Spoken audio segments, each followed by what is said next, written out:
Hello दोस्तों, welcome to zero I S में आपका स्वागत है। दोस्तों कैसे हैं आप सब। आशा करते हैं कि पूरा कॉन्फिडेंस और जोश खरोश के साथ आप लोग तैयारी कर रहे होंगे और इसी तैयारी को आपको और बूस्ट करने के लिए zero I S channel free of cost daily MCQ का क्लास आपके लिए लेके आ रहा है। ठीक है, तो पूरा जोश उत्साह और उमंग के साथ हम लोग आज का फिर से क्लास स्टार्ट करते हैं।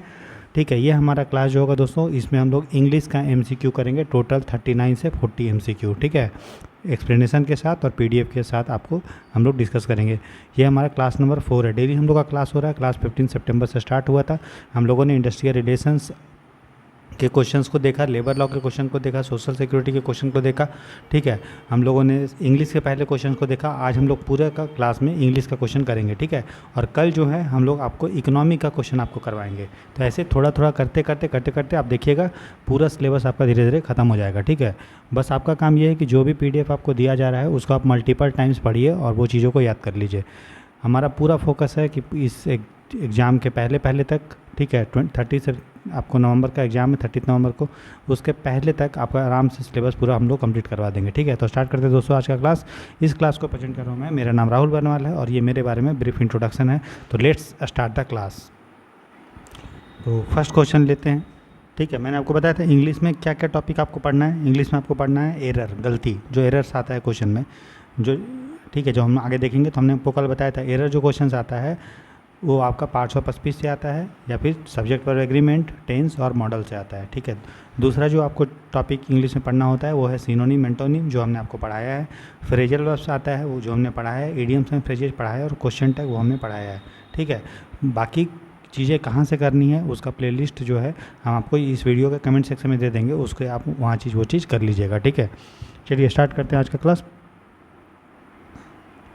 फर्स्ट क्वेश्चन बोल रहा है, which one of the following is the synonym of the word written in capital letter in the sentence. बोल रहा है एक सेंटेंस में जो आपका कैपिटल लेटर में जो शब्द लिखा गया है उसका सिनोनिम बताना है, मतलब समानार्थी बताना है। ठीक है, अब देखिए इंग्लिश का क्वेश्चन है तो इसका एक्सप्लेनेशन हिंदी में नहीं आएगा, है ना, इंग्लिश का क्वेश्चन है तो फंडामेंटल क्वेश्चन पढ़ लीजिए। The fundamental character of an individual defines his entire life, मतलब किसी भी व्यक्ति का जो फंडामेंटल कैरेक्टर होता है वो उसके पूरे जीवन को निर्धारित करता है। तो फंडामेंटल आप याद कीजिए, हम लोग कहाँ पढ़ते हैं, फंडामेंटल राइट्स। फंडामेंटल राइट्स का क्या मतलब होता है, मौलिक चीज़। मौलिक मतलब जो सभी चीज़ का सार हो, है ना, सभी चीज़ का क्या हो, सार हो। ठीक है, और या फिर हम बोल सकते हैं जो बहुत ही ज़्यादा ज़रूरत हो। तो आप देखिए प्रोडक्टिव का क्या मतलब, प्रोडक्टिव का मतलब होता है, आप प्रोडक्शन से याद कीजिए, प्रोडक्शन मतलब उत्पादन, तो प्रोडक्टिविटी मतलब उत्पादकता, कितना वो उत्पादक है, तो ये तो नहीं होगा। फिर इसेंशियल मतलब जो बहुत ही ज़्यादा ज़रूरी है। तो फंडामेंटल का भी वही मतलब है, जो मौलिक हो, जो सबके लिए ज़रूरी हो, है ना, तो मतलब ये ठीक है। फिर सक्सेसफुल का क्या मतलब होता है, जो सफलता, तो फंडामेंटल का मतलब तो सफलता नहीं है, तो इसलिए गलत हो जाएगा। फिर इफ़ेक्टिव का मतलब प्रभावी, कितना वो प्रभावी, जैसे बोलते हैं ना इफेक्ट, बताओ, इफेक्ट मतलब प्रभाव और इफेक्टिव मतलब प्रभावी, कितना वो प्रभावी है, तो ये भी नहीं होगा। तो फंडामेंटल का सिनोनिम बताना है, सिनोनिम का मतलब होता है समानार्थी, तो क्या होगा, इसेंशियल। ठीक है, आगे देखते हैं क्वेश्चन नंबर 2। बोला which one of the following is the synonym of the word written in capital letter in the sentence. अब सिनोनिम फिर से बताना है, समानार्थी जो कैपिटल लेटर में लिखा हुआ है। बोला she has the habit of using hackneyed and redundant example from her past even while dealing with the future generation. बोल रहा है जब भी वो अपने फ्यूचर जनरेशन से भी डील करता है तो वो अपने पास्ट का, अतीत का कुछ घिसा पीटा, रिडंडेंट मतलब जो चीज़ बहुत बेकार है, घिसा पीटा एग्जाम्पल को अपने जीवन से वो लेके आता है और बताता है फ्यूचर के बारे में। ठीक है, या फ्यूचर से डील करता है। ठीक है, तो हैकनेट का मतलब क्या हो गया, हैकनेट बोलिए, रिडंडेंट मतलब जो अभी यूज में नहीं है, जो बहुत ही मतलब हम बोल सकते हैं घिसा पीटा है, रूढ़िवादी टाइप का है ना। तो अब इनडिफरेंट का मतलब होता है दोस्तों जिससे कोई फ़र्क नहीं पड़ता है। इनडिफरेंट का मतलब होता है, आप समझ बोल सकते हैं कि मैंने जो इसका एक्सप्लेनेशन भी डिटेल में बनाया है, तो एक्सप्लेनेशन भी देखते चलते हैं ना, मैं तो इसे पढ़ा ही दे रहा हूँ आपको। एक्सप्लेनेशन जो हम बताए हैं वो डिटेल में, उसको हिंदी में भी करके बता दिया गया ताकि हिंदी मीडियम के बच्चे को भी कोई दिक्कत ना हो। ठीक है, तो फंडामेंटल का क्या मतलब होता है, इसका सिनोनिम क्या होगा, इसेंशियल। फंडामेंटल मतलब वैसा चीज़ जो बेसिक हो, कोर हो, फंडामेंटल हो, और सबसे अच्छा इसका सिनोनिम जो होगा वो इसेंशियल होगा। ठीक है, जो बहुत ही ज़्यादा ज़रूरी, एब्सोल्युटली नेसेसरी। ठीक है, अब बाकी जो ऑप्शन गलत क्यों है, क्यों प्रोडक्टिव का मतलब होता है उत्पादक, जो काम में परिणाम देने वाला, वैसा तो है नहीं। सक्सेसफुल का मतलब होता है सफल और इफेक्टिव का मतलब होता है प्रभावी, इसलिए फंडामेंटल का सब आंसर क्या होगा, सिनोनिम इसेंशियल। दूसरा अगर हैकनेट का देखें तो इसका सिनोनिम अगर हम बात करेंगे, बाकी चीज़ देख लेते हैं। हैकनेट का मतलब होता है जो ओवर यूज्ड है, जो बहुत ही ज़्यादा यूज हो गया, मतलब घिसा पीटा हो गया। अनओरिजिनल, जो ओरिजिनल नहीं है, मतलब जो चल रहा है लगातार चल रहा है वो वाला, या वोर्न आउट, ठीक है। इसका सिनोनिम क्लीसे होता है, क्लीसे इसको पढ़ते हैं, CLICHED को क्लीसे पढ़ते हैं। बाकी जो ऑप्शन देखते हैं तो इनडिफरेंट का मतलब होता है उदासीन, है ना। उदासीन मतलब नीरस का भाव, है ना, जो मतलब कोई ना तो सकारात्मक है ना तो नकारात्मक है, मतलब न्यूट्रल टाइप का समझ लो। इमेजिनेटिव, इमेजिनेशन मतलब क्या होता है दोस्तों, जिसको हम कल्पना कर रहे हैं, इमेजिनेशन बोलते हैं ना, इमेजिन करो, कल्पना करो, तो इमेजिनेटिव मतलब क्या हो गया, कल्पनाशील। फिर इम्प्रेसिव, इम्प्रेशन मतलब होता है किसी पे छाप छोड़ना, और इम्प्रेसिव मतलब प्रभावशाली, इफेक्टिव मतलब वही हुआ, ठीक है। तो हैकनेट का क्या हो गया, बाकी जो वर्ड बच गया, देखो सिनोनिम एंटोनिम में बाकी जो, जैसे कि मान लीजिए आपको 3 वर्ड के बारे में पता है, चौथा के बारे में नहीं पता है। जैसे कि आपको ये तो पता है कि भाई इनडिफरेंट का क्या मतलब होता है, इमेजिनेटिव का क्या है, इम्प्रेसिव का क्या था, आपको क्लीसे का नहीं पता है, ठीक है। तो बाकी का तो पता है, तो फिर आंसर जो होगा वो यही हो जाएगा, ठीक ना। तो हैकनेट का मतलब क्या हो गया, जो घिसा पीटा है, क्लीसे है। नहीं बोलते क्लीसे एग्जाम्पल मत दिया करो, जैसे कि आप बोलते हैं कि ट्रूथ और नॉन वायलेंस का एग्जाम्पल दीजिए, तो सबके मन में क्या होगा, गांधी जी। तो ये क्लीसे एग्जाम्पल है, मतलब जो सबके मन में है, सबके मतलब जो घिसा पीटा टाइप का समझ लीजिए, जो मतलब जो नॉर्मल हो चुका है ना। उसके बाद विच वन ऑफ द फॉलोइंग, जैसे हम लोग बचपन में बोलते थे कि छोटा होते क्या बनना चाहते हो, तो वही डॉक्टर इंजीनियर, डॉक्टर इंजीनियर। तो डॉक्टर इंजीनियर क्या था उस समय, एग्जाम्पल क्लीसे एग्जाम्पल, ठीक है। फिर बोल रहा है which one of the following is the synonym of the word written in capital letters in the sentence. Synonym बताना है, फिर से समानार्थी। बोल रहा है she is an immaculate soul whose presence makes all the difference. बोल रहा है कि वो एक इमैकुलेट सोल है जिसका उपस्थिति जो है अंतर पैदा करता है, मतलब वो जब आती है तो उसका उपस्थिति अंतर पैदा कर देता है। तो यहाँ पे इमैकुलेट का क्या मतलब है, पहला है स्पॉटलेस, स्पॉट का मतलब होता है दाग, और लेस का मतलब दाग जिन रहित है। इसका एक्सप्लेनेशन देख लेते हैं, ठीक है ना। तो यहाँ पे तो सबसे पहले देख लेते हैं बाकी ऑप्शन क्यों गलत था, ठीक है। स्पॉटलेस का मतलब क्या होता है, जो दाग जिसमें नहीं है, स्पॉट नहीं है, तो बेदाग हो गया, ठीक है, क्लियर। उसके बाद एक्साइटेड का क्या मतलब होता है, उत्साहित।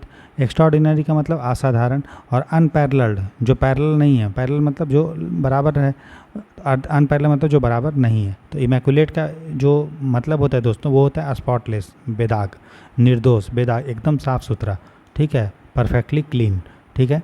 तो यहाँ पे क्या होगा, इमैकुलेट का सिनोनिम होगा स्पॉटलेस, ठीक है। ये सब आपको कहाँ से पढ़ना है, तो हमने आपको जो है वोकेबलरी का एक PDF दिया था। जीरो चैनल पे आप जब जाइएगा तो आपको जो है सिनोनिम एंटोनिम का एक PDF मिल जाएगा, लगभग वो होगा 50 to 60 पेजेज का। उसको आप अच्छे से अगर पढ़ लेंगे तो आपका सिनोनिम एंटोनिम का जो 5 क्वेश्चन आता है वो आपका कवर हो जाएगा, ठीक है। नेक्स्ट बोल रहा है which one of the following is the antonym of the word written in capital letter, ठीक है। एंटोनिम बताना है। कभी कभी जो है सिनोनिम एंटोनिम दोस्तों 10 क्वेश्चन पूछ लेता है, 10 क्वेश्चन, इसलिए बहुत इंपॉर्टेंट है।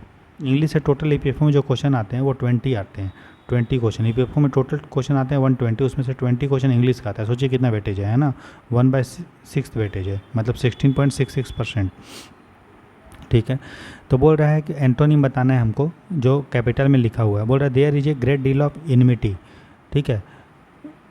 यहाँ पे इनमिटी के बारे में बात की गई है। इनमिटी जो वर्ड बना है वो दोस्तों बना हुआ है इनेमी से। क्या बना हुआ है, अब दिख रहा है इनेमिटी किससे बना हुआ है, इनेमी से, ठीक है। तो हमको इनेमी का उल्टा बताना है। तो इनेमी का उल्टा क्या होता है, दोस्ती। तो देख लेते हैं, ठीक है।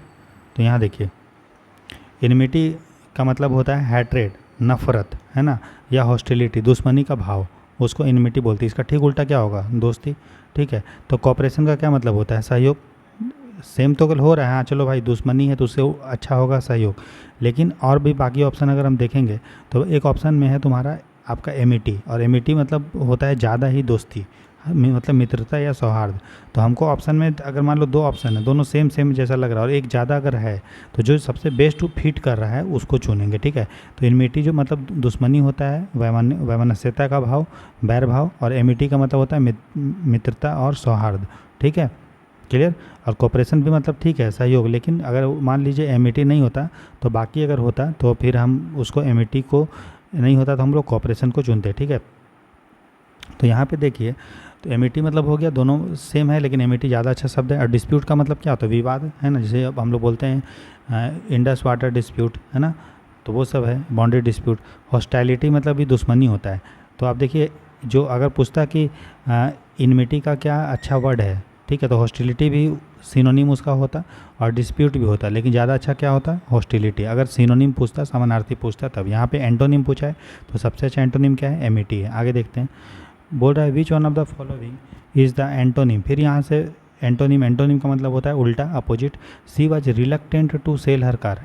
वो अपना कार बेचने के लिए रिलक्टेंट थी। रिलक्टेंट मतलब इच्छा उसको नहीं था। वो नहीं बोलते हैं रिलक्टेंट है, वो रिलक्टेंट मतलब इच्छा उसको नहीं है, मतलब मना कर रहा है, इस तरह से, इच्छा है ही नहीं, ठीक है।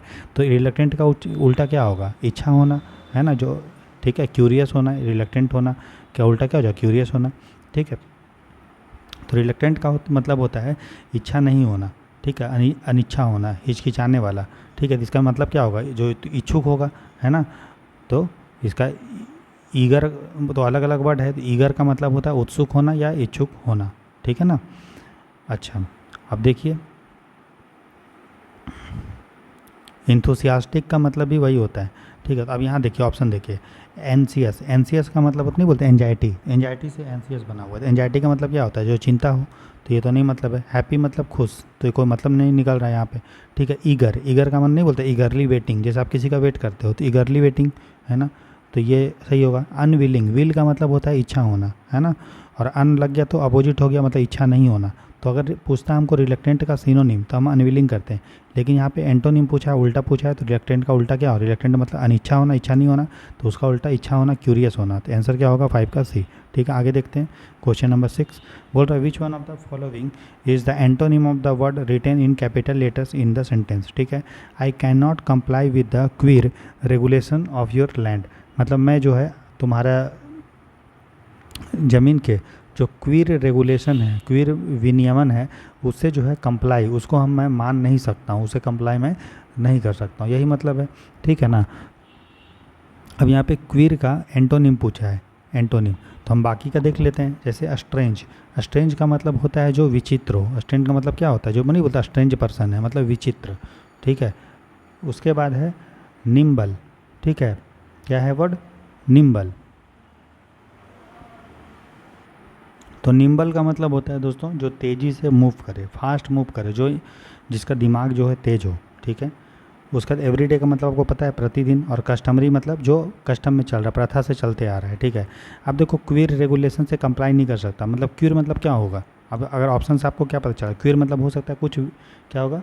जो विचित्र टाइप का हो, है ना, जो विचित्र टाइप का हो, ठीक है। तो क्वीर रेगुलेशन से मैं कंप्लाई नहीं कर सकता। तो विचित्र का उल्टा क्या होगा? जो विचित्र नहीं हो, जो आपका कस्टमरी हो, जो पीढ़ी दर पीढ़ी जो है वो चल रहा है ना, कोई उसमें विचित्रता नहीं दिख रही है ना, जो सामान्य है, प्रचलित है, ठीक है, राइट। एवरीडे भी हो सकता है, लेकिन एवरीडे होगा प्रतिदिन, तो ये एवरीडे उतना फिट नहीं कर रहा है। लेकिन जो कस्टमरी है, कस्टमर नहीं बोलते, कस्टम से चल रहा है, पीढ़ी दर पीढ़ी चल रहा है। और क्वीर मतलब हो गया जो उसके मतलब एकदम स्ट्रेंज टाइप का हो, जैसे कि सती सिस्टम था, वो चल रहा था, पीढ़ी दर पीढ़ी कस्टम बन चुका था, लेकिन राजा राममोहन राय ने जब एक्शन उठाया तो उनको एक्शन को सब हम बोल सकते थे वो क्वीर एक्शन था, मतलब स्ट्रेंज एक्शन था, जो उसका भी समाज सोचा नहीं था, ठीक है, क्लियर। तो क्वीर का मतलब क्या होता है? स्ट्रेंज, विचित्र, और उसका अपोजिट क्या होगा? जो प्रथा से चल रहा है। तो 6 का आंसर क्या होगा? D, clear. तो फिर एक्सप्लेनेशन भी देख लीजिए। तो क्वीर का क्या होगा? कस्टमरी होगा, एंटोनिम। क्वीर का मतलब स्ट्रेंज होता है, विचित्र। ऑड, ऑड का मतलब जो सम नहीं हो, विषम हो, जो अनयूजुअल, असामान्य हो, ठीक है। और इसका उल्टा क्या होगा? कस्टमरी। कस्टमरी मतलब जो सामान्य हो, ट्रेडिशनल, पीढ़ी दर पीढ़ी हमारा चल रहा है, सामान्य है, प्रचलित है, ठीक है, क्लियर। चलो आगे देखिए, ठीक है। तो अगर यहाँ पे हमको पूछता क्वीर का सिनोनिम पूछता, तो सिनोनिम हम लोग क्या लिखते हैं? स्ट्रेंज को लिखते हैं, जो विचित्र है। नेक्स्ट है which one of the following parts of the sentence as you know that the ignorant are easily duped as an error. बोला ये जो स्टेटमेंट आपका दिया हुआ है, ये यहाँ से लेकर यहाँ तक, इसमें एरर कहाँ पे है, किस पार्ट में? क्या एज यू नो में है? क्या दैट द इग्नोरेंट में है? आर इजीली डूप्ड है? नो, एरर है। अगर आपको एक वर्ड याद होगा, as you sow, as you sow you reap, याद होगा अगर, सो यू रिप, ठीक है। जैसा तुम बोओगे वैसा तुम पाओगे, ये आपने सुना होगा।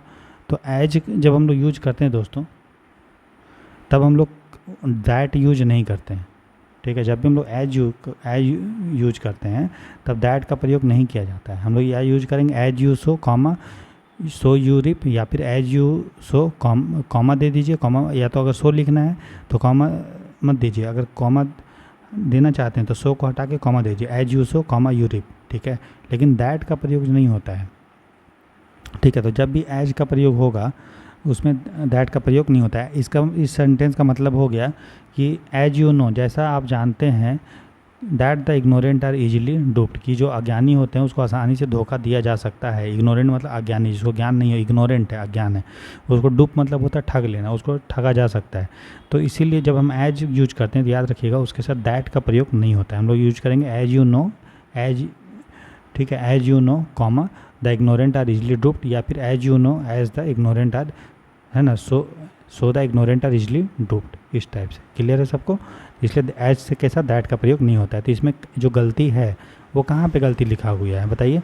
दैट यहाँ पे, यहाँ पे गलती है सेकंड वाले ऑप्शन में, क्योंकि यहाँ पे दैट द इग्नोरेंट, तो आंसर क्या होगा? बी। तो किस पार्ट में गलती है? क्या एज यू नो में गलती है? नहीं। दैट द इग्नोरेंट में गलती है? हाँ, दैट नहीं होगा। तो इसलिए आंसर हो जाएगा 7 का बी, ठीक है। तो देख लीजिए एक बार, जो बताएं वहीं हमने एक्सप्लेनेशन यहाँ पे दिया है। तो एरर क्या है यहाँ पे? दैट, गलती दैट शब्द में है। सही वाक्य होगा as you know comma the ignorant are easily duped, जैसा कि आप जानते हैं अज्ञानी लोग आसानी से धोखा खा जाते हैं, ठीक है। चलो, तो गलती हो जाएगा दैट द इग्नोरेंट में। नेक्स्ट है question number 8, what are which one of the following parts of the sentence after a lot of argument I brought him forward to my point of view has an error, ठीक है। अब देखो, मैंने आपको बताया था ना, एरर जो आता है किससे आता है, ये तीसरा बार आज बता रहा हूँ। एरर जो है वो 3 जो टॉपिक से आता है, वो पार्ट्स ऑफ स्पीच से आता है, प्लस आपका सब्जेक्ट वर्ब एग्रीमेंट से आता है, प्लस टेंस से आता है, और प्लस आपका मॉडल से आता है। अगर आप subject verb agreement, tense, modal और प्लस पार्ट्स ऑफ स्पीच मतलब noun, pronoun, verb, adjective, adverb, preposition, conjunction, interjection, इसको कर लेते हैं तो आपका जो है एरर खत्म हो जाएगा आसानी से। अब 5 में से 5 क्वेश्चन आपका सही हो जाएगा।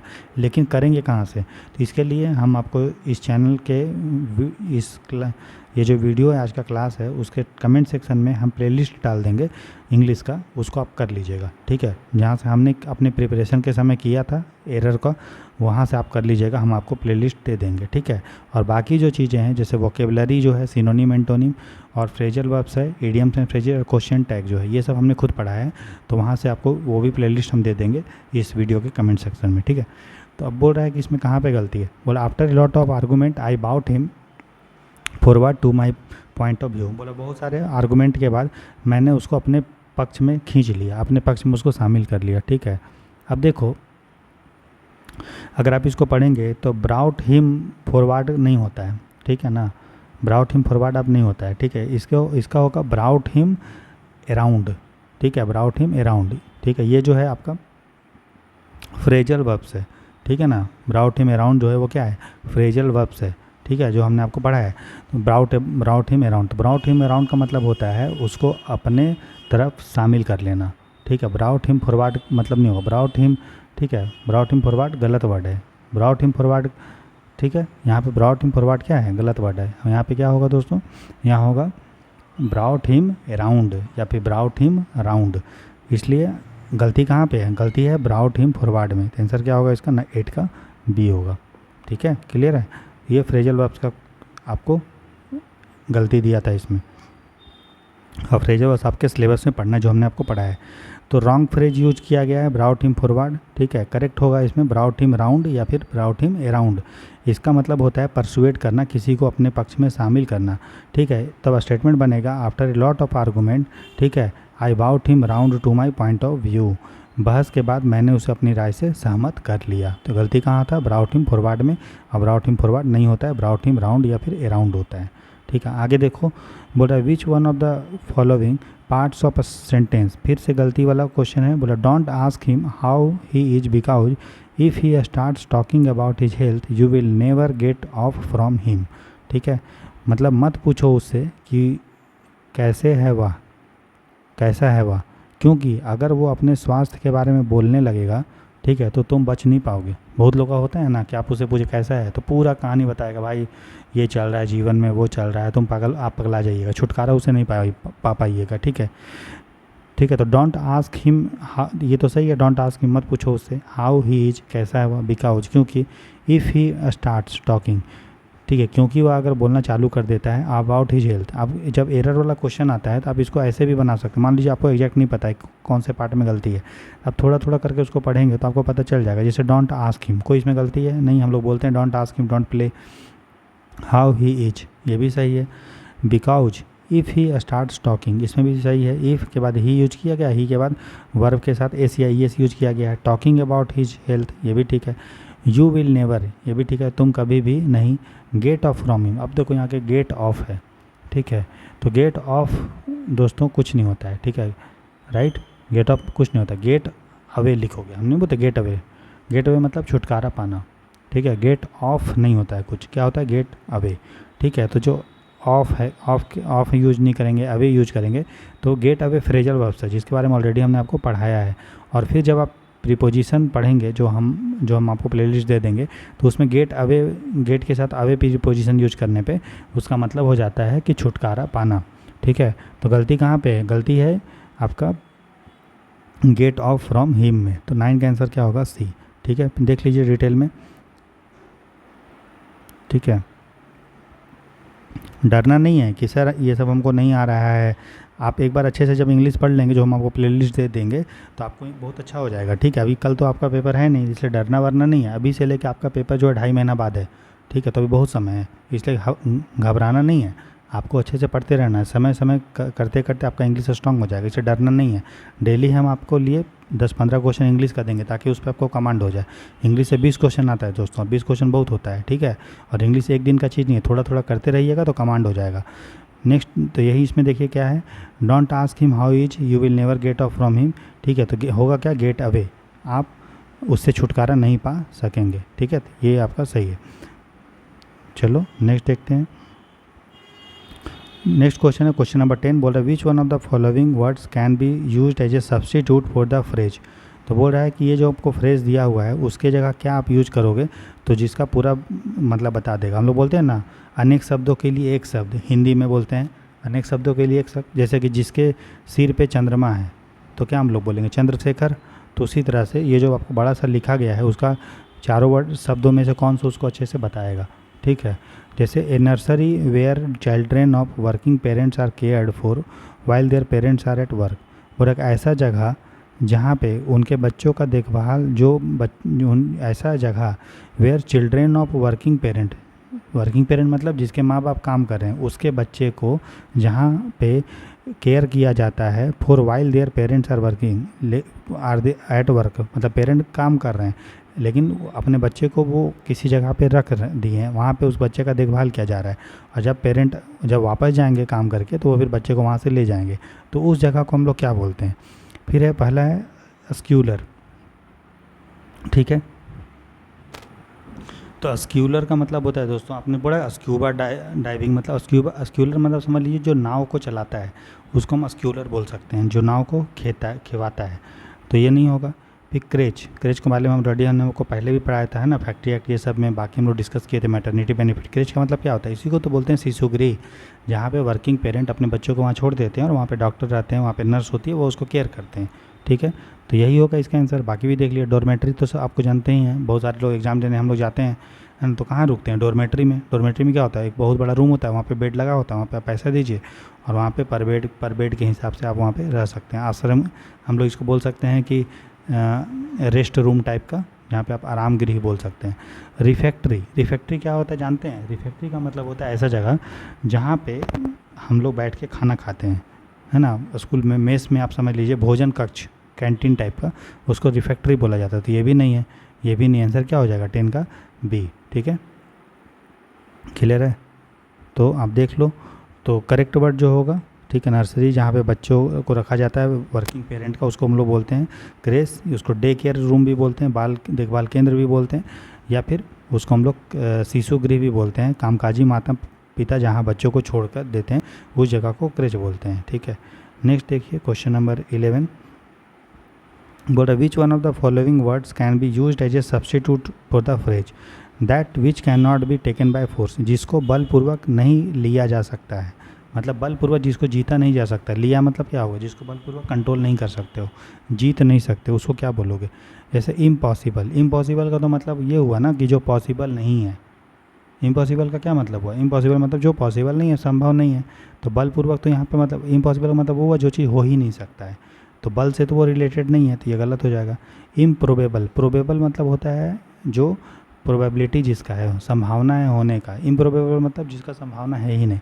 तो कहीं ना कहीं ये और ये दोनों एक ही जैसा है, तो ये भी नहीं होगा। आप देखिए, अगर इसको आप ऐसे भी गलती निकाल सकते हैं, जैसे कि मान लो दो शब्द है, उसका मीनिंग सेम आ गया, मान लो ए और बी का, तो होगा तो एक ही सही ना, तो इसलिए दोनों का दोनों नहीं होगा। समझ में आ रहा है। तो ऐसे भी जो है आपको बनता है क्वेश्चन। मान लो सिनोनिम एंटोनिम में ये ज़्यादा यूज होता है।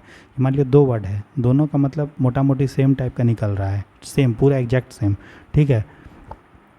तो फिर या तीन का एक ही जैसा निकल रहा है, तो तीनों तो नहीं हो सकता, तो जो बाकी बच गया वो होगा।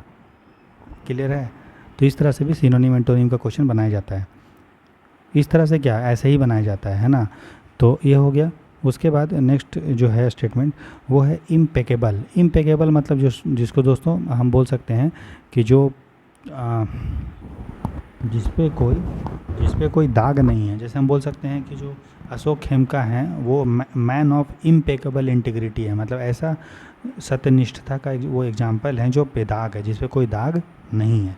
तो इम्पेकेबल मतलब स्पॉटलेस, जिसके बारे में हमने पहले भी देखा था, ठीक है। इम्पेकेबल मतलब क्या, स्पॉटलेस, ठीक है। या फिर हमने देखा था इमैक्यूलेट, है ना, तो वो हुआ। फिर बाकी बच गया इम्प्रेग्नेबल, तो यही आंसर हो गया।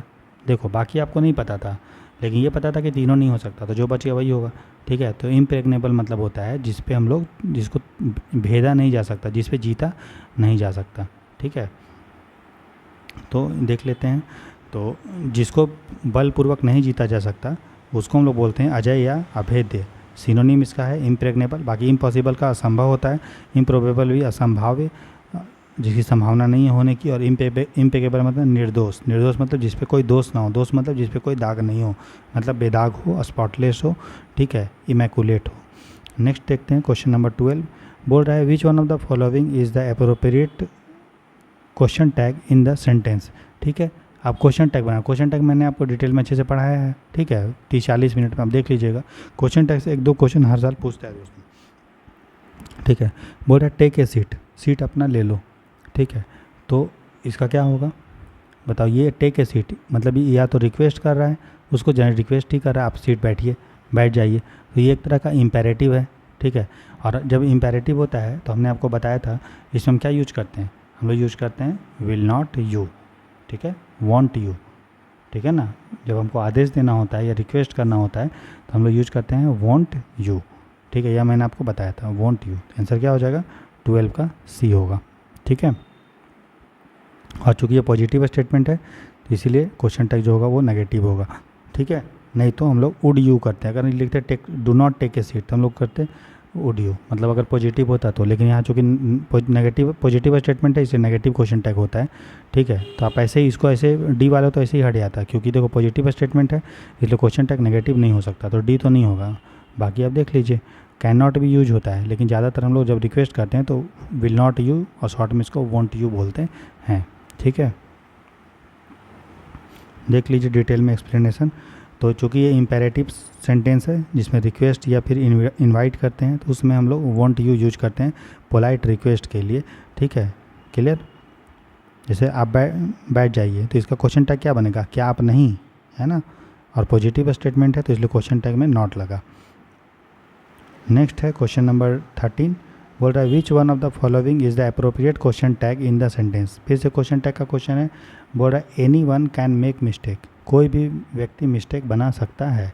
तो जब मैंने आपको बताया था जब भी हम लोग एनी वन ये सब यूज करते हैं तो इसके लिए जो हम लोग सब्जेक्ट चेंज करेंगे क्वेश्चन टैग में, उसके जगह दे यूज करते हैं। क्या यूज करते हैं, दे।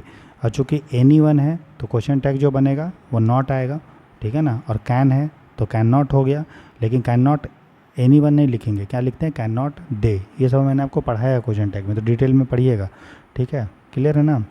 तो जब भी कोई चीज़ सिंगुलर हो सिंगुलर हो, लेकिन हमको पता नहीं है कि एनीवन कौन है, लड़का है कि लड़की है, ठीक है, नहीं पता है, कोई भी हो सकता है, इंडिफिनिट है, तब हम लोग एनीवन के जगह क्वेश्चन टैग में दे यूज करते हैं। और यहाँ पे पॉजिटिव स्टेटमेंट है इसलिए नेगेटिव आएगा, और कैन होगा तो कैन पहले होगा, फिर नॉट आएगा, फिर दे आएगा, तो आंसर क्या हो जाएगा? सी। बाकी देखिए आप इसको बी ऑप्शन और डी ऑप्शन को ऐसे ही हटा सकते थे, क्यों? क्योंकि यहाँ पे नॉट यूज नहीं किया है। बचा हमारा ए और सी, और चूँकि एनीवन हमको पता नहीं है क्या है, सिंगुलर तो है, एक वचन तो है, लेकिन इनडिफिनिट है, अनिश्चित है, पता नहीं कौन है वो, एनीवन कोई भी हो सकता है, लड़का लड़की, इसलिए उसके जगह हम लोग प्लूरल उसको बना के दे यूज करते हैं। ठीक है, देख लीजिए।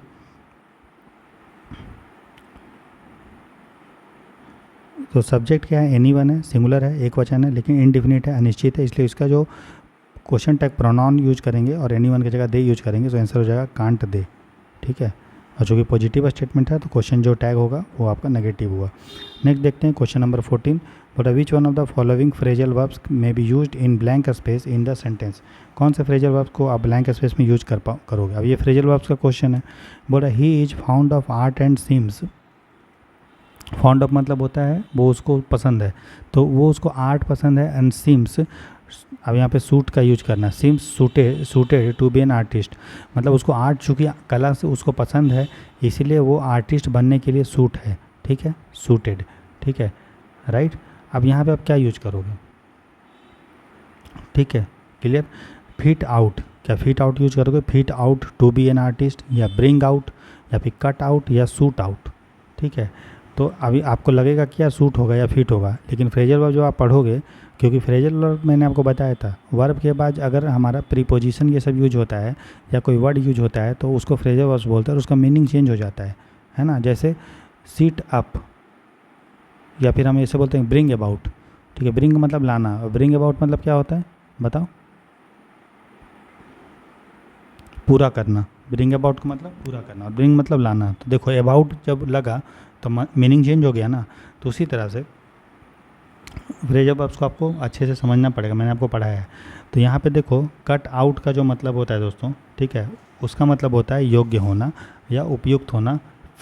ठीक है, तो हम लोग बोलेंगे he is fond of artist and seems cut out to be an artist.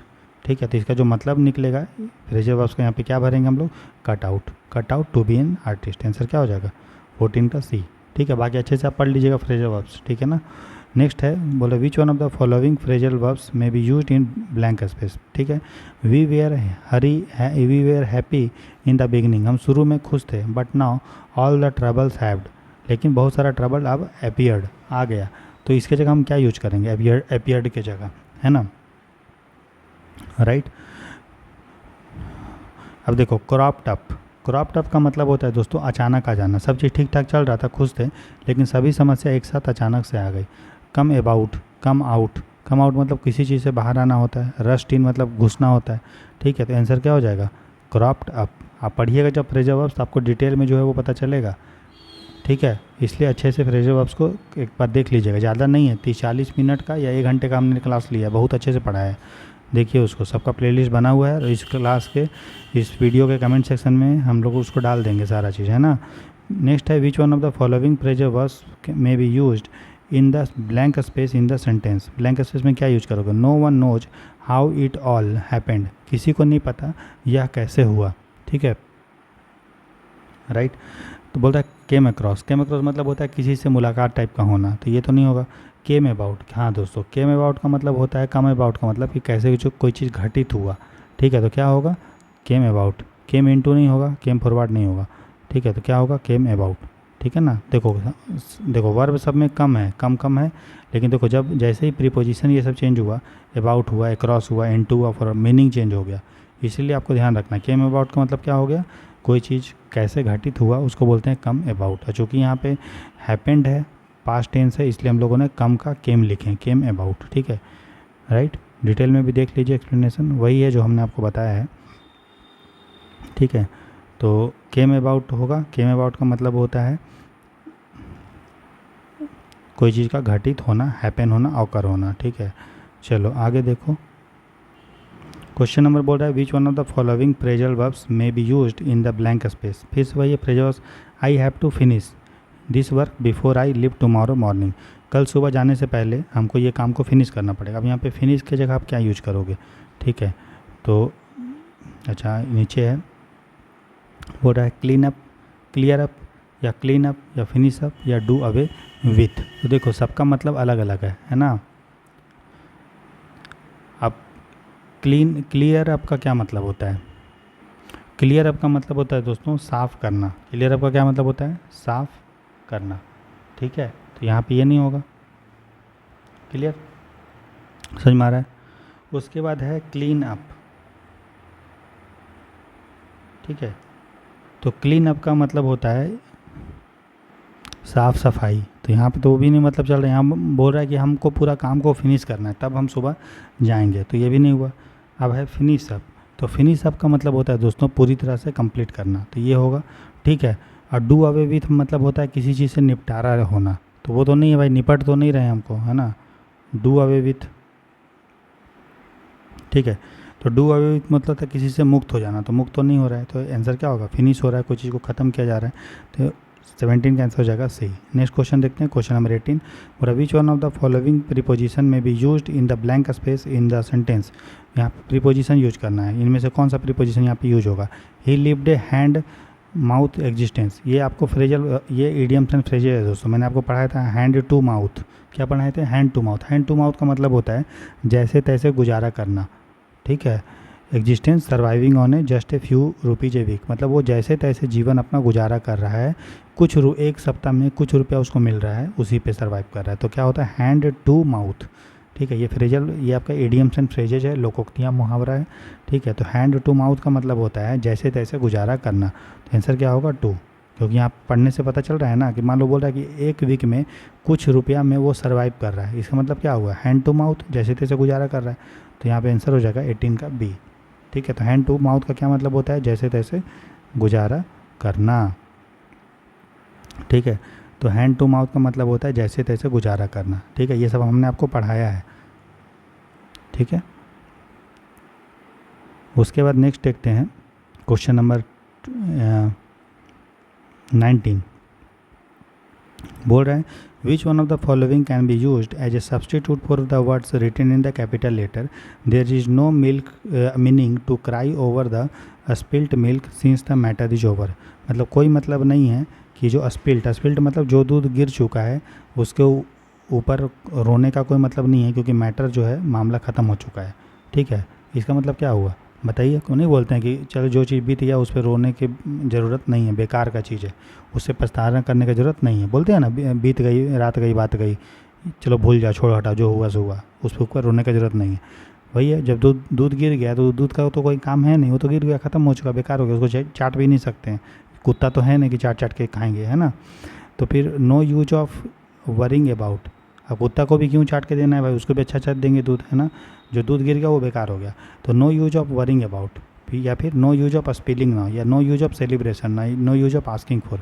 पूछने की ज़रूरत नहीं है, सेलिब्रेट करने की ज़रूरत नहीं है, या फिर स्पिल मतलब होता है किसी चीज़ को गिराने की ज़रूरत नहीं है, या फिर वरिंग अबाउट चिंता की ज़रूरत नहीं, यही है ना, बोलते हैं किसी पे टेंशन, वो चिंता करने की ज़रूरत नहीं है, जो चीज़ बीत गया बात गया।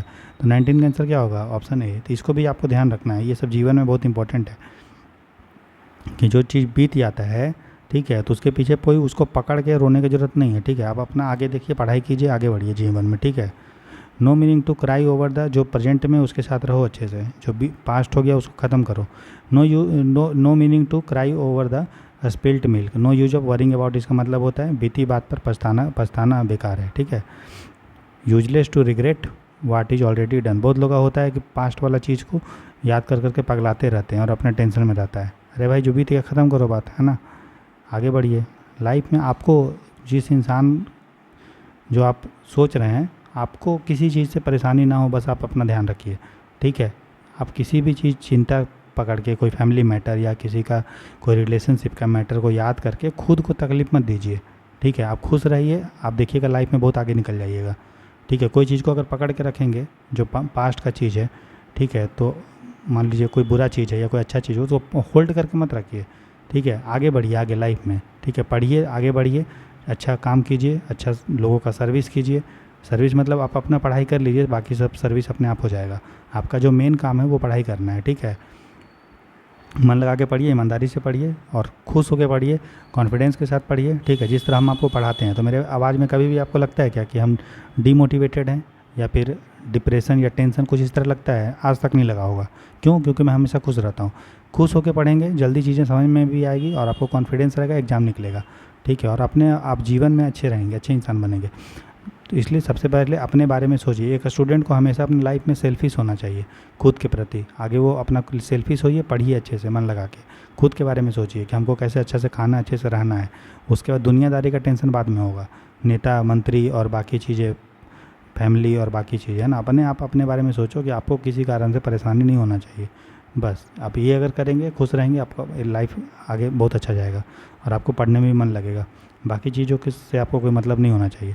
नेक्स्ट बोल रहा है, which one of the following can be used as a substitute for the words written in capital letter in the sentence. ठीक है, ये जो कैपिटल लेटर में वर्ड लिखा हुआ है इसका मतलब क्या है, कौन सा, इसको अगर हम लिख देंगे उसके जगह ये चारों में से कौन सा वर्ड लिखेंगे कि ह्यूमन सर्विस को रिप्लेस कर देगा जो कैपिटल लेटर में। तो serving the sufferers is true human service बोल रहा है। अगर हम सफ़रर मतलब जो पीड़ित हैं उसको अगर सेवा करते हैं तो वो ह्यूमन सर्विस है। दोस्तों अब ह्यूमन सर्विस के बारे में हमने आपको डिटेल में पढ़ाया था, अगर आपको याद होगा तो, ठीक है, देख लीजिए आप, ठीक है, आप देख लीजिएगा, पढ़ाया हमने। तो ह्यूमन सर्विस का दोस्तों मतलब होता है जो एक्सीलेंट वर्क है, मतलब बहुत ही अच्छा काम है। अब समझिए, ए रिस्की जॉब। अब यहाँ पे बोल रहा है कि अगर हम सफ़रर को, जो पीड़ित है, उसको सेवा करेंगे तो वो रिस्की काम होगा, नहीं, बहुत अच्छा काम होगा, इसलिए ये नहीं होगा। एम्यूजिंग जॉब, एम्यूजिंग मतलब जो आपको प्रसन्न कर दे, वहाँ पे वो भी बात नहीं है, ठीक है, प्रसन्न कर रहा है, लेकिन ह्यूमन सर्विस का मतलब होता है एक्सीलेंट वर्क, जो बहुत ही अच्छा काम हो, उपयोगी काम हो। अनवांटेड जॉब मतलब जो इच्छा वाला काम नहीं हो, जो ज़रूरत नहीं था, बेकार काम था, तो वो भी नहीं होगा। आंसर क्या होगा? ह्यूमन सर्विस, ठीक है। तो ह्यूमन सर्विस का मतलब होता है एक्सीलेंट वर्क। नेक्स्ट क्वेश्चन देखते हैं, बोल रहा है कि what is indication out of the sentence. तो ये सेंटेंस से आपको क्या पता चल रहा है? I gave him a piece of my mind, ठीक है, मैंने उसे अपने दिमाग का एक पार्ट दिया, इसका यही मतलब निकल रहा है। लेकिन पीस ऑफ माई माइंड का, a piece of my mind का मतलब होता है दोस्तों किसी को डांटना, ठीक है ना। पीस ऑफ माई माइंड का मतलब होता है किसी को डांटना, फटकार लगाना, ठीक है। तो एप्रिसिएशन का मतलब होता है अप्रिसिएट करना, प्रशंसा करना, नहीं होगा। वार्निंग का मतलब होता है किसी चीज़ को चेतावनी देना, नहीं होगा। ग्रिट मतलब भी होता है किसी को खुश करना, ग्रीटिंग कार्ड हम लोग भेजते हैं ना, प्रसन्न करना, स्वागत करना, ये भी नहीं होगा। स्कॉल्डिंग का ही मतलब होगा, तो आंसर क्या हो जाएगा? 21 का डी, स्कॉल्ड करना। स्कॉल्ड मतलब डांट फटकार लगाना, कड़ी डांट लगाना, ठीक है, राइट। तो पीस ऑफ माइंड का मतलब होता है स्कॉल्ड करना, मैंने उसे डांटा, कड़ी फटकार हमने लगाई, ठीक है। नेक्स्ट देखते हैं क्वेश्चन नंबर जो है हमारा 22, ठीक है। बोल रहा है what is the meaning of the expression blue blood, नीला खून का क्या मतलब है? ये सब आपको पढ़ा है, ठीक है। तो रेड ब्लड आप समझते हो, रेड ब्लड मतलब आप बोल सकते हैं रेड ब्लड का मतलब होता है गुस्सा होना टाइप का, है ना। ब्लू ब्लड का मतलब होता है जो हाई रॉयल फैमिली से हो, जो कुलीन से है, जो शाही वंश से है, तो उसको हम लोग ब्लू ब्लड बोलते हैं, ठीक है। पहला ऑप्शन बोल रहा है पोल्यूटेड इंडस्ट्रियल वेस्ट वाटर, तो ये तो ग्रे वाटर और ये सब बोलते हैं, तो वो तो होगा ही नहीं। सैप ऑफ टीक वुड, मतलब टीक मतलब लकड़ी का कोई टुकड़ा, वो सब नहीं होगा। एरिस्टोक्रेट का मतलब होता है दोस्तों जो नोबल फैमिली का, जो राजवंश का है, जो उच्च कुलीन वर्ग का है, ये तो ये होगा।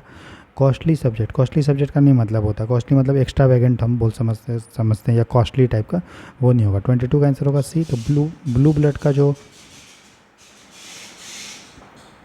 हमारा मतलब है, ब्लू ब्लड का मतलब होता है एरिस्टोक्रेट, ठीक है, जो रॉयल या नोबल बर्थ हो, शाही वंश या उच्च कुलीन से हो, ठीक है। नेक्स्ट है बोला he was hoist by his own petard refers to, ठीक है, आपको मतलब इससे पता चल रहा होगा, he was hoist by his own petard, ठीक है, राइट। इसका मतलब होता है कि जो लोग दूसरे को नुकसान पहुंचाते हैं वो खुद ही नुकसान में पहुंच जाते हैं, मुसीबत में पहुंच जाते हैं, इसका मतलब यही हुआ। He was hoist by his own petard का मतलब है कि जो लोग दूसरे को नुकसान पहुंचाते हैं वो अपने ही पहुंच जाते हैं। ये भी आपका इडियम्स एंड फ्रेजेज टाइप का है, लोकोक्तियाँ मुहावरा है, ठीक है। तो इसका क्या मतलब होगा कि क्या होगा इसका मतलब होगा he had problems as a result of his own plans to hurt other, उसका समस्या हुआ क्योंकि, और वो किसका परिणाम था? क्योंकि उसका जो प्लान था दूसरे को हर्ट करने का, उसी पर उसी के कारण उसको मुसीबत आया। जैसे कोई लोग को होता है ना कि दूसरे को मुसीबत में डाल दो तो हम खुश रहेंगे, है ना, और लेकिन अब वो अपने मुसीबत में फंस जाता है जब भांडा फूटता है तब। ठीक है, तो 23 का जो आंसर हो जाएगा वो हो जाएगा ऑप्शन नंबर हमारा ए। ठीक है, इसलिए कभी भी दूसरे के लिए गड्ढा नहीं खोदना चाहिए। आप अपने अच्छे से रहिए, लेकिन ये नहीं कि आप दूसरे को बर्बाद कर रहे हैं। ठीक है, फिर बोल रहा है कि what is a ballot, ballot का क्या मतलब है। ठीक है, तो बैलेट दोस्तों वो चीज़ होता है जो आपका समझ लीजिए, जो हम लोग कहानियाँ सुनते थे ना, जो जैसे भूत का कहानी दादी लोग सुनाती थी, या फिर अली बाबा 40 चोर का जो चल रहा है पीढ़ी दर पीढ़ी, है ना। तो जो लोक गाथा होता है, जो लोकगीत होता है जिसको गाया जाता है, ये खासकर आपका फ्रांस व्रांस में होता है, उसको गा के जो है उसको किया जाता है। तो एक क्या है पॉपुलर स्टोरी और फोक टेल इन वर्स। तो एक पॉपुलर स्टोरी या फोक टेल है, लोक कथा या लोकगीत जो पद्य के रूप में, वर्स के रूप में गाया जाता है, पोयम के रूप में, उसको हम लोग बोलते हैं बैलेड। ठीक है, तो ये नॉवेल नहीं होता है, हिस्टोरिकल नरेशन नहीं है। हिस्टोरिकल नरेशन को तो आप बोल सकते हैं ये हम ये बोल सकते हैं आप उसको, जैसे कि इतिहास टाइप का उसको नैरेटिव बोल सकते हैं ना। फिर म्यूजिकल कॉमेडी ये सब नहीं होगा। नॉवेल तो आप समझ उपन्यास होता है। तो बैलेड का मतलब यही होता है, लोकगीत या लोक गाथा जिसको आप जो है पद्य के रूप में गाया जाता है। ठीक है, फिर है प्लागियरिज्म। ठीक है, ये सब वर्ड यूज जो होता है प्लागियरिज्म, वो सब जनरली यूज होता है। जैसे कि आपने सुना होगा, जैसे कि जो कॉपीराइट टाइप का, जैसे किसी का साहित्यिक चोरी आप कर लेते हैं। जैसे ये मैंने बनाया तो कुछ मेरा ये पढ़ के मान लो या इसको कॉपी करके कर रहा है, जैसे किसी का रिसर्च का उसका विचार, जैसे कोई मान लो मुंशी प्रेमचंद जी ने कुछ लिखा और उसी का आइडिया लेके कोई नया चीज़ लिख दे रहा है, लेकिन वही कॉपी कर करके थोड़ा सा चेंज किया, तो उसको हम लोग बोलते हैं प्लागियरिज्म। प्लागियरिज्म का हिंदी में इसको बोलते हैं साहित्यिक चोरी। किसी का जब आप लिटरेचर का चोरी करते हो, साहित्य का, किसी के विचारों का, उसके लिखे हुए चीज़ का चोरी किया जाता है, कॉपी किया जाता है बिना उससे पूछे, तो उसको हम लोग बोलते हैं प्लागियरिज्म। ठीक है, तो ऑप्शन बोल रहा है there was an epidemic of plague, तो नहीं होगा। It is a sort of political philosophy, राजनीतिक ये जो है आपका फिलॉसफी, ये दर्शन है, वो भी नहीं बोल रहा है। It indicate a happy communist spirit like in playing Holi, नहीं मतलब है। बोला it is presenting the work of someone else as one's own, इसका मतलब बोल रहा है कि दूसरे के कामों को अपना काम दिखाना। तो यही तो है कि चोरी करके अपना दिखा रहे हो, तो ये सही होगा। ठीक है, तो आंसर वही है इसका। प्लेगरिज्म का जो मतलब है वो होता है साहित्यिक चोरी। ठीक है, प्लेगरिज्म का मतलब होता है किसी के कामों को अपना काम बताकर दिखाना, साहित्यिक चोरी इसको कहते हैं। ठीक है, क्वेश्चन नंबर 26 देखते हैं। बोल रहा है कि rivalry between the two clans has become water under the bridge. बोल रहा है दो क्लेन्स के बीच में जो विवाद हुआ है वो ऐसा हो गया है कि जल के पानी, ब्रिज मतलब पुल के नीचे पानी है। जैसे ये पुल है, ठीक है, तो ये पुल है, मान लो पुल के पूरा नीचे पूरा पानी है, पानी भरा हुआ है, तो उसको क्या मतलब होता है। ठीक है, अगर देखो ये पुल है, अगर पुल के ऊपर पानी बहता तो चलने उलने में दिक्कत होता। पुल के नीचे पानी है मतलब खतरा नहीं है, मतलब अब वो ख़त्म, पुराना हो चुका है, यही मतलब हुआ ना। पुल के नीचे पानी भरा का क्या मतलब हुआ, वो चीज़ अब पुराना हो चुका है। तो विवाद क्या हो चुका है, वो पुराना हो चुका है, अब कोई उसका मतलब नहीं है। बोल रहा है राइवलरी कंटिन्यू, अभी संघर्ष चल रहा है, नहीं गलत है। It has become a thing of the past, हाँ ठीक है, ये पुरानी बातें हो चुकी, अब भुला दिया गया, अब इंपॉर्टेंट नहीं है। इट कनेक्टेड टू क्लेंस, नहीं मतलब इट इज़ नॉट फॉरगेटन, याद नहीं, भुला नहीं गया है, अरे भाई भुला गया है, तभी इसको बोलते हैं वाटर अंडर द ब्रिज। तो वाटर अंडर द ब्रिज का मतलब क्या होता है, जो चीज़ भूल चुका है, इंपॉर्टेंट अब नहीं है। ठीक है, देख लीजिए आप। तो जो है हमारा राइवलरी का क्या मतलब हो गया, अंडर द ब्रिज का, वाटर अंडर द ब्रिज का इसका मतलब हो गया पुरानी बात जो अब भूल गया है। ठीक है, जो इम्पोर्टेंट अब नहीं है। आगे देखो नेक्स्ट क्वेश्चन नंबर 27 बोल रहा है what is the meaning of the term didactic. Didactic का क्या मतलब है, ठीक है, राइट। डाइडैक्टिक का मतलब होता है दोस्तों ऐसा स्टोरी जिससे आपको मोरालिटी सिखाया जाता है, नैतिक शिक्षा सिखाया जाता है, तो उसको हम लोग डाइडैक्टिक बोलते हैं। डाइडैक्टिक का मतलब होता है टीचिंग ए मोरल लेसन, नैतिक शिक्षा देना। ठीक है, याद रखिएगा, ये इंपॉर्टेंट है। ठीक है, ये सब क्वेश्चन जो है वो आपका पहले ऑलरेडी ईपीएफओ में आ चुका है ना, एपीएफसी, ये सब पुराना एग्जाम में, इसलिए मैंने उसको एक जगह लिख दिया, ठीक है। तो डायडेक्टिक का क्या मतलब होता है, teaching a moral lesson, intended to be inspirational, जब आप किसी इंस्पिरेशनल बनना चाहते हो तो वो नहीं है। प्रेरणा देना चाहते हो नहीं होगा। Received as a comical, comical के रूप में आपको मिल रहा नहीं होगा। शेयरिंग एन इन्फॉर्मेटिव एक्सपीरियंस, कोई जानकारी अनुभव बांटना, ये भी नहीं होगा। तो डायडेक्टिक का मतलब होता है जब आप किसी को नैतिक शिक्षा देते हो तो उसको हम लोग डायडेक्टिक बोलते हैं, ठीक है। नेक्स्ट है consider the following statement, the message of peace and brotherhood permeated the address by the chief guest. बोला चीफ गेस्ट के द्वारा जो संदेश दिया गया शांति का और भाईचारा का, वो परमिएटेड द एड्रेस मतलब वो फैल गया। परमिएट मतलब होता है फैल जाना चारों तरफ से, है ना, व्याप्त हो जाना। तो बोला टू एडवोकेट तो नहीं होगा, टू स्प्रेड ऑल ओवर, ठीक है। एडवोकेट मतलब होता है कोई चीज़ बताना, परमिएट मतलब होता है ना, नहीं बोलते परमिएबल मेम्ब्रेन, आपने सुना होगा परमिएबल मेम्ब्रेन, है ना, जिससे कोई चीज़ फैल जा रहा है। बोला to anchor and stabilise, anchor मतलब वो कोई चीज़ को बांध देना, जैसे जहाज़ है, जहाज़ को हम लोग कोई रस्सी से बांध के अटैच कर दिए हैं ताकि ये मूव ना करे पानी से, है ना। जैसे बंदरगाह आप इसको जहाज़ को बांध देते हैं नहीं तो ये चला जाएगा, तो उसको बोलते हैं एंकर करना, तो नहीं होगा। To leave a permanent impression, permanent impression मतलब अस्थायी किसी पे छाप छोड़ना, नहीं होगा। परमिएट का मतलब ही होता है कि टू स्प्रेड ऑल ओवर मतलब चारों तरफ व्याप्त हो जाना, फैल जाना, परवेड करना, परवेड PERVAD, परवेड करना या स्प्रेड हो जाना, ठीक है। नेक्स्ट देखते हैं arrange the following to form a grammatically correct sentence, ठीक है। अब इसको अरेंज करना है, ठीक है, एक सेंटेंस बनाना है। बोला Einstein was although a great scientist weak in arithmetics right from his school days. तो सबसे पहले हम लोग यूज करते क्या करते हो, तो सब्जेक्ट यूज करते हैं। अब इसमें देखो इस चारों सेंटेंस में सब्जेक्ट क्या है, आइंस्टीन है कि नहीं है, बताइए। आइंस्टीन तो सबसे पहले वन आएगा, तो वन किसमें है, राइट। आंसर क्या होगा, वन पहले आएगा, लेकिन जो है वन किसी में हमारा नहीं है कि नहीं, वन किसी में नहीं है। बाकी देखते हैं तो फिर क्या बोल रहा है, आइंस्टीन जो है ग्रेट साइंटिस्ट तो था, यद्यपि वो ग्रेट साइंटिस्ट था लेकिन वो मैथमेटिक्स में वीक था अपने स्कूल के डेज से, यही मतलब होगा। तो हम क्या लिखेंगे, Einstein was although a great scientist, ठीक है, although a great scientist weak in arithmetic from his childhood days. Answer हो जाएगा इसका 1 2 3 4, यही होगा इसका 1 2 3 4, ठीक है। तो किसी में नहीं दिया हुआ है 1 2 3 4, किसी में नहीं दिया हुआ है। लेकिन अब देखो अगर ऑप्शन बी को देखें और डी को देखें तो इसमें हमको लास्ट में 3 4 चाहिए, तो 3 4 देखिए तो इसी में बचा हुआ है, ठीक है। तो हम लोग जो सबसे अच्छा ऑप्शन है वो होगा 2 बी, है ना, राइट।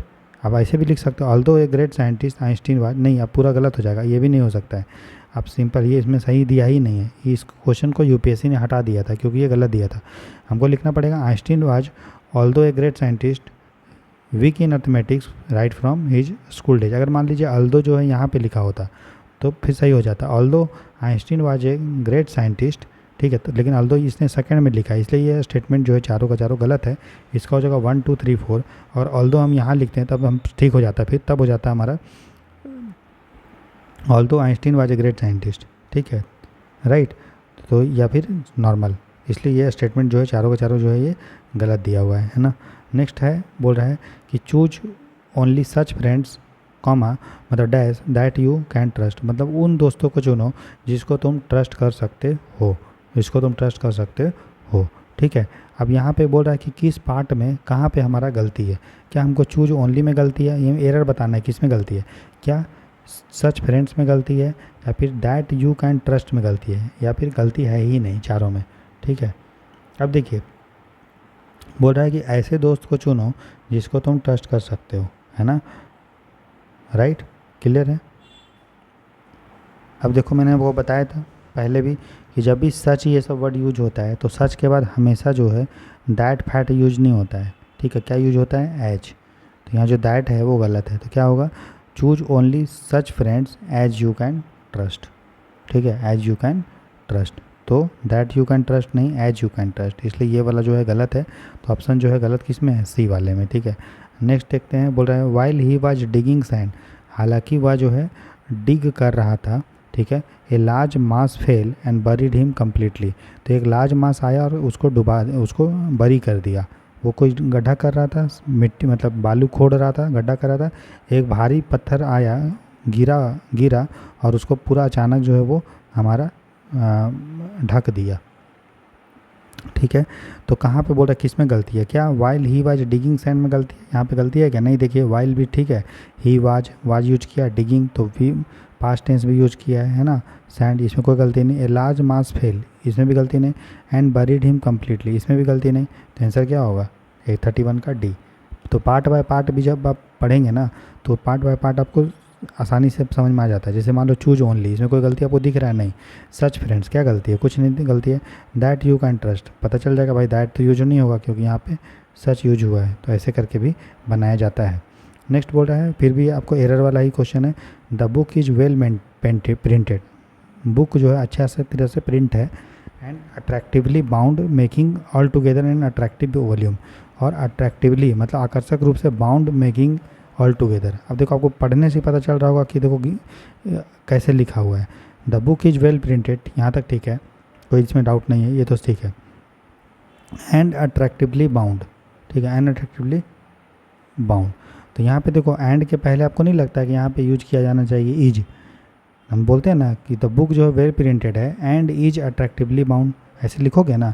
अब यहाँ पे बाउंड लिखा हुआ है, तो बाउंड किसके लिए, यहाँ पे आप कुछ दोगे ना उसका वर्ब, है ना, कैसा है वो, ठीक है, फाइनाइट वर्ब दोगे। तो the book is well printed and is attractively bound making together an attractive volume, ठीक है। इसलिए अट्रैक्टिवली बाउंड के पहले हमको इज यूज करना पड़ेगा, नहीं तो पढ़ने से भी आपको पता चल जाएगा कि गलती कहाँ है। आप पढ़िए इसको तो आपको पता चल जाएगा। The book is well printed and attractively bound making all together an attractive volume, तो क्या होगा, गलती हमारा 32 का बी में, आप देख लीजिए, ठीक है।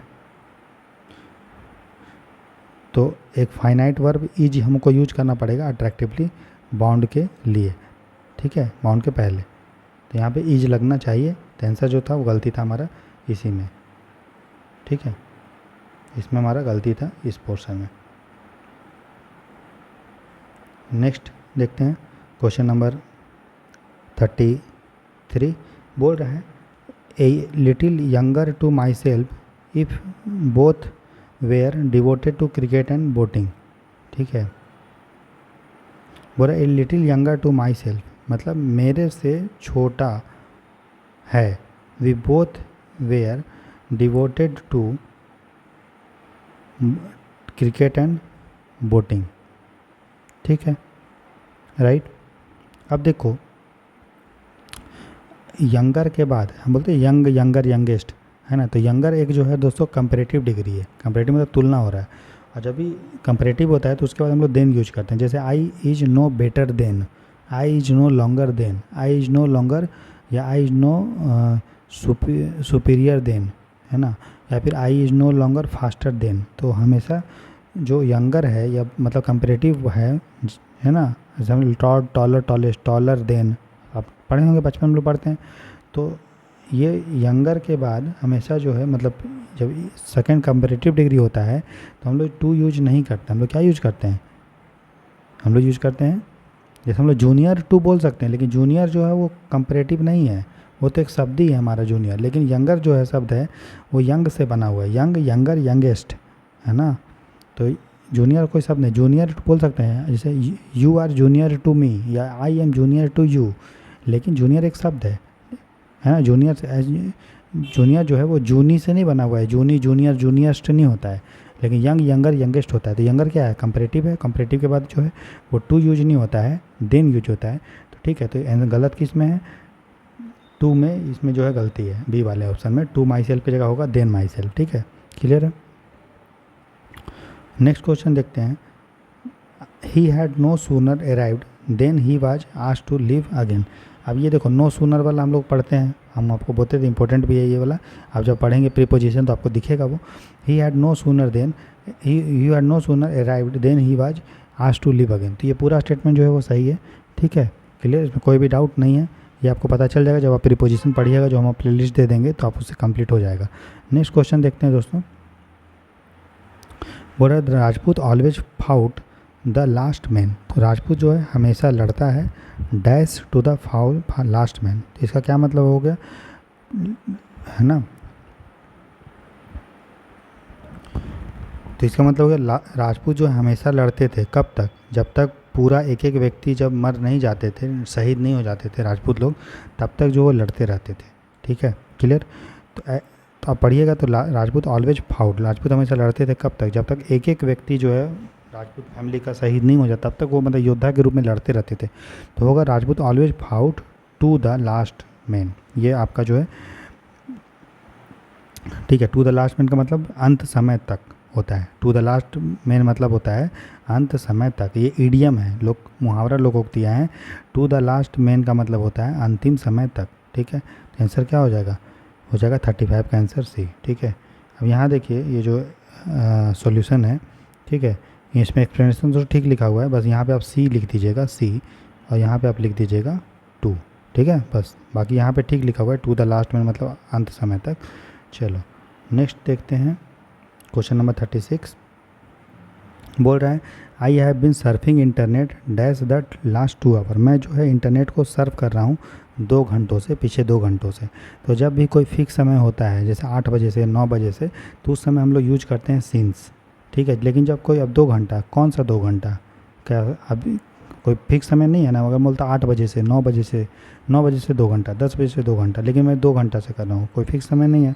तो जब भी कोई फिक्स समय नहीं होता है, एक पीरियड का बारे में बात होता है, एक अवधि के बारे में बात होता है, फिक्स समय के बारे में बात नहीं होता है, एक अवधि टाइम ड्यूरेशन के बारे में बात होता है, तो हम लोग सिंस यूज नहीं करते हैं, हम लोग यूज करते हैं फॉर, ठीक है। जैसे I have been surfing internet for the last 2 years, अगर हमको यहाँ पे सिंस यूज करना है तो हम यहाँ लिख देंगे, मान लो तो यहाँ पे लास्ट 2 आवर्स हम लिख देंगे I have been surfing the internet since 8 o'clock, 8 बजे से, या सिंस जनवरी या सिंस फरवरी। तो जब कोई हम कोई पार्टिकुलर तारीख बता देते हैं, पार्टिकुलर दिन बता देते हैं, पार्टिकुलर समय बता देते हैं, तब हम लोग यूज करते हैं सिंस। और जब हम लोग कोई मतलब पॉइंट ऑफ टाइम के लिए हम लोग सिंस यूज करते हैं, और पीरियड ऑफ टाइम कोई अवधि के लिए हम लोग यूज करते हैं टाइम ड्यूरेशन के लिए फॉर, ठीक है। आगे देखते हैं, बोल रहा you should be considerate dash your employees and I assure you of your success in every walk of life. बोल रहा है कि यू शुड बी कंसिडरेट, तुम्हें जो है कंसिडरेट होना चाहिए। कंसिडरेट का मतलब होता है कि दयालु होना चाहिए। Dash your employ and I assure, और मैं तुम्हें मतलब एश्योर करता हूँ, निश्चित करता हूँ कि तुम जो है जीवन के हर रास्ते में हर जगह जो है सफलता प्राप्त करोगे। तो हम लोग पढ़ते भी हैं you should be considerate to your employ, ये अब टू क्या है, टू जो है वो प्रीपोजिशन है। तो जब प्रीपोजिशन आप पढ़ेंगे तो आपको क्लियर हो जाएगा, कंसिडरेट के बाद हमेशा टू यूज होता है। तो you should be considerate to your employees, है ना, and I assure you of your success, ठीक है दोस्तों। नेक्स्ट क्वेश्चन देखते हैं। अब इसमें क्या है, match list word, match words 1, list 1 में कुछ वर्ड्स है और उसका जो है सेम मीनिंग या सेंस, और इसमें उसका सिनोनिम बताया गया है। तो आपको मैच करना है कि ऑप्स इक्वियस का क्या मतलब होता है, ऑप्स ट्रेपेरस का क्या होता है, इन वेटरेट का क्या होता है, या इन पेक्यूनियस का क्या होता है, ठीक है। तो ये सब टफ वर्ड है लेकिन आपको पता चल जाएगा। देखो ऑब्सेक्यूअस का मतलब होता है जो ओबे करता है, कोई चीज़ को मतलब पालन करने के लिए इच्छा करेगा, हम उसको पालन करना है किसी चीज़ को, तो उसको बोलते हैं ऑब्सेक्यूअस। फिर है ऑब्सेट्रेपरस, ऑब्सेट्रेपरस का मतलब होता है जो हल्ला गुल्ला हो, ठीक है, जो अस्त व्यस्त हो, उसको बोलते हैं, ठीक है। तो ऑब्सेक्यूअस का मतलब हो जाएगा, क्या हो जाएगा, ए किसके साथ मिलेगा, ए मिलेगा आपका टू विलिंग टू ओबे, ठीक है। तो ए का 3 होना चाहिए, तो ए का 3 होगा तो ये ऑप्शन चला गया, ठीक है। और बी जो होता है, बी मतलब हल्ला गुल्ला, ऑब्सेट्रेपरस मतलब होता है जो हल्ला गुल्ला हो, जो फिर अनरूली हो, मतलब जो बात उत नहीं मान रहा है ना, जो रूल नहीं मान रहा है, उदंड टाइप का होता है ना। तो हम लोग बचपन में उदंड टाइप के तो बदमाशी करते थे क्लास में, टीचर आते थे कुटाई होता था। तो बी का होगा 4, ठीक है। तो ये ऑप्शन भी चला गया और ये भी चला गया, तो आंसर आपको मिल गया, ठीक है। 1 मिनट रुको, ठीक है।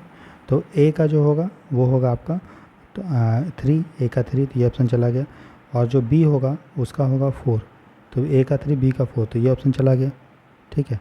उसके बाद इनवेटरेट, ठीक है। तो इनवेटरेट का मतलब होता है डीप रूटेड, जो बहुत ही गहरा हो, उसको बोलते हैं इनवेटरेट, तो होगा सी का 5, ठीक है। उसके बाद इनपेक्यूनियस, इनपेक्यूनियस मतलब होता है जो बहुत ही ज़्यादा दोस्तों जिसके पास पैसा ना हो, उसको बोलते हैं इनपेक्यूनियस, है ना। नहीं बोलते पिक्यूनरी, पिक्यूनरी आप याद करिए, पिक्यूनरी बेनिफिट बोलते हैं, इससे भी पता चल जाएगा। पिक्यूनरी, पिक्यूनरी का मतलब होता है पैसा, और आई एम लग गया जैसे, तो आई एम मतलब क्या होता है, वो अपोजिट, तो मतलब पैसा ना हो, ठीक है। तो इम्पेक्यूनियस का क्या होगा, हैविंग लिटिल और नो मनी, तो डी का हो जाएगा 2, तो आंसर क्या हो जाएगा, ए का 3, बी का 4, सी का 5, डी का 2। आंसर क्या हो जाएगा 38 का ऑप्शन ए। ठीक है, तो यहाँ पे देख लीजिए 38 का।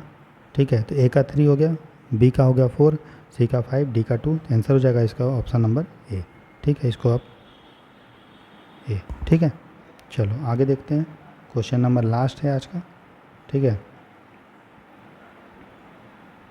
बोल रहे हैं फिर वही है, वर्ड्स दिया हुआ उसका मतलब दिया हुआ है। जैसे कैडावेरस, फिर है प्रोडिगल, फिर है डिकेडेंस और है ग्रेटिटुअस। अब ये देखो ग्रेटिटुअस जो वर्ड है वो ग्रेटिट्यूड से बना हुआ है। ग्रेटिट्यूड का मतलब होता है क्या, किसी पे थोड़ा क्या करना, कृपा टाइप का करना, है ना, किसी पे क्या करना, थोड़ा कृपा टाइप का। ठीक है, तो सबसे पहले देखियो कैडावेरस। कैडावेरस का मतलब होता है जो डेड बॉडी हो। डेड बॉडी मतलब कैसा होता है, पीला पड़ जाता है, मतलब थका हुआ चीज़, उसका मतलब होता है थका हुआ चीज़ जो बहुत, जिसमें एनर्जी नहीं है, जो मरा टाइप का है। ठीक है, तो कैडावेरस मतलब होता है लुकिंग वेरी पेल। ठीक है, पेल मतलब होता है भाई बहुत थका हुआ होना, कमज़ोर होना। तो ए का होगा 4। ठीक है, प्रोडिगल, प्रोडिगल का मतलब होता है दोस्तों जो बहुत ही ज़्यादा खर्चा करता है, खर्चीला होता है, मतलब एक्स्ट्रा वैकेंट, जो पैसा बचाता नहीं है, खूब उड़ाता है। तो बी का होगा 4, 6। फिर डिकेडेंस, डिकेडेंस का मतलब होता है दोस्तों पतन होना, किसी चीज़ का डिक्लाइन नहीं बोलता, डिकेडेंस डिक्लाइन होना। ठीक है ना, क्या हुआ ना, डिक्लाइन होना। तो falling to a lower moral level उसको बोलते हैं। ठीक है, फिर है ग्रेट, ये है ग्रेटिट्यूड नहीं है, ये है ग्रेटिट्यूटियस। क्या है ये है ग्रेटिट्यूटियस। तो ग्रेटिट्यूटियस का मतलब होता है जो अभी अनुचित है, अनावश्यक है, जो ज़रूरत नहीं है, उसको बोलते हैं ग्रेटिट्यूटियस। आंसर होगा समथिंग डन और गिवन अननेसेसरी। अब देखो तो 39 का जो ए का होना चाहिए, ए का जो होगा वो होगा आपका 4, ए का 4। तो ये ऑप्शन चला गया, ये भी चला गया, ये भी चला गया। तो आंसर हो गया ए का 4। बी का देखो, बी का है 6।